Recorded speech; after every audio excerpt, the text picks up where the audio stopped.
जय माता की। आमल की एकादशी का महत्य है। होलिका दहन के 4 दिन पूर्व फाल्गुन के शुक्ल पक्ष की इस एकादशी का नाम आमल की एकादशी है। इन दिनों आंवले के वृक्ष में भगवान का निवास रहता है, इसलिए आंवले के वृक्ष के नीचे बैठकर भगवान की पूजा करने और आंवले खाने तथा दान करने का विशिष्ट महत्व है। ब्रह्म ऋषि वशिष्ठ जी और महाराज मानधाता के माध्य संवाद रूप में है इस एकादशी की कथा। त्रेता युग में एक दिन महाराज मानधाता ने ब्रह्म ऋषि वशिष्ठ से अनुरोध किया, हे मुनिवर, यदि आप मुझसे प्रसन्न हैं तो कृपया पूर्वक मुझे कोई ऐसा व्रत बतलाएं जिसको करने से मेरा सब प्रकार से कल्याण हो। महर्षि वशिष्ठ जी ने उत्तर दिया, हे राजन, यूं तो सभी व्रत उत्तम हैं, परंतु इसमें सर्वोत्तम आंवला एकादशी व्रत है। फागुन मास के शुक्ल पक्ष की इस आमल की एकादशी का व्रत करने से सभी पाप नष्ट हो जाते हैं। इस व्रत को करने से 1000 गायों के दान करने के बराबर पुण्य प्राप्त होता है। इस बारे में एक कथा मैं आपको सुनाता हूँ, ध्यान पूर्वक सुनिए। वैदिक नामक एक नगर में ब्राह्मण, क्षत्रिय, वैश्य और शूद्र चारों वर्णों के परिवार आनंद पूर्वक रहा करते थे। वहां पर सदैव वे ध्वनि गूंजा करती थी। पापी, दुराचारी तथा नास्तिक कोई नहीं था। उस नगर में चैत्ररथ नाम का चंद्रवंशी राजा राज्य करता था। सभी नगरवासी भगवान विष्णु के परम भक्त थे और सभी नियम पूर्वक एकादशियों का व्रत किया करते थे। प्रत्येक वर्ष के समान फाल्गुन मास के शुक्ल पक्ष की आमल की एकादशी आई। उस दिन राजा, प्रजा तथा बाल वृद्ध सबने हर्ष पूर्वक व्रत किया। राजा अपनी प्रजा के साथ मंदिर में जाकर कुंभ स्थापित करके धूप, दीप, नवेद, पंचरत्न के धात्री आंवले का पूजन करके इस प्रकार प्रस्तुति करने लगा, हे धात्री, आप ब्रह्मा जी द्वारा उत्पन्न हुए और समस्त पापों का नाश करने वाले हो, अतः आपको नमस्कार है। अब आप मेरा अर्घ्य स्वीकार करें। आप रामचंद्र जी द्वारा सम्मानित हो। मैं आपसे प्रार्थना करता हूँ कि आप मेरे समस्त पापों को अमूल नष्ट करें।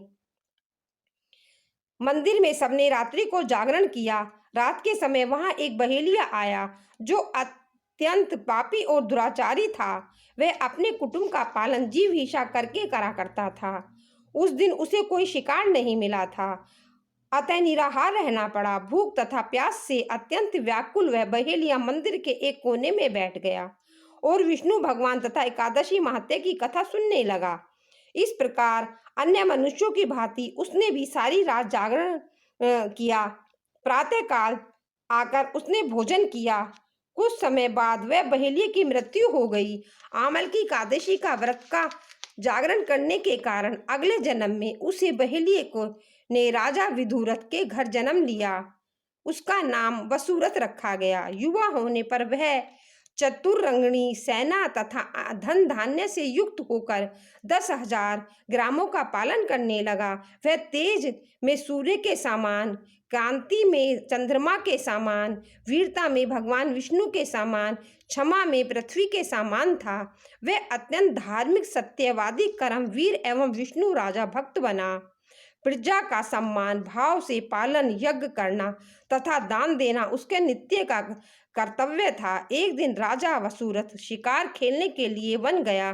देव योग से वह मार्ग भूल गया और रात्रि हो जाने पर उसी वृक्ष के नीचे सो गया। थोड़ी देर बाद पहाड़ी मलेच्छा वहां आए।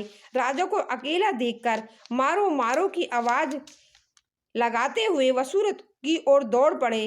वे मलेच्छ कहने लगे कि इस दुष्ट राजा ने हमारे माता पिता, पौत्र पौत्रादि अनेक संबंधियों को मारा है तथा देश से निकाला है, अतएव इसको अवश्य मारना चाहिए।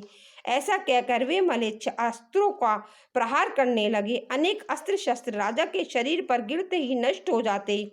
उसका बार बार पुष्पों के समान प्रतीत होता। अब उन मलेच्छों ने अस्त्र शस्त्र उल्टा नहीं उस पर प्रहार करने लगे, जिससे वे घायल होने लगे।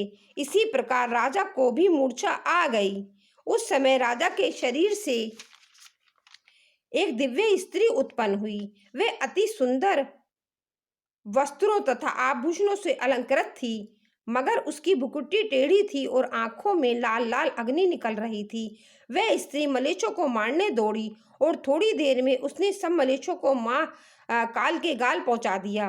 अब राजा सोकर उठा तो मलेच्छों को मरा हुआ देखकर सोचने लगा कि इन शत्रुओं को किसने मारा। ऐसा विचार कर ही रहा था कि तभी आकाशवाणी हुई, हे राजन, इस संसार में विष्णु भगवान के अतिरिक्त कौन तेरी सहायता कर सकता है।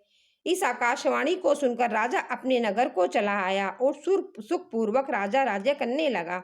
महर्षि वशिष्ठ जी आगे बोले, हे राजन, यह आमल की एकादशी के व्रत का प्रभाव था। जो मनुष्य इस आमल की एकादशी का व्रत करता है उसके सभी कार्य सफल होकर अंत में विष्णु लोक को प्राप्त होता है। बोलो जय माता की। अगर मेरी कथा आपको अच्छी लगी हो तो मेरे चैनल को सब्सक्राइब करें और लाइक करें। जय माता की। कथा सुनने के लिए बहुत बहुत धन्यवाद।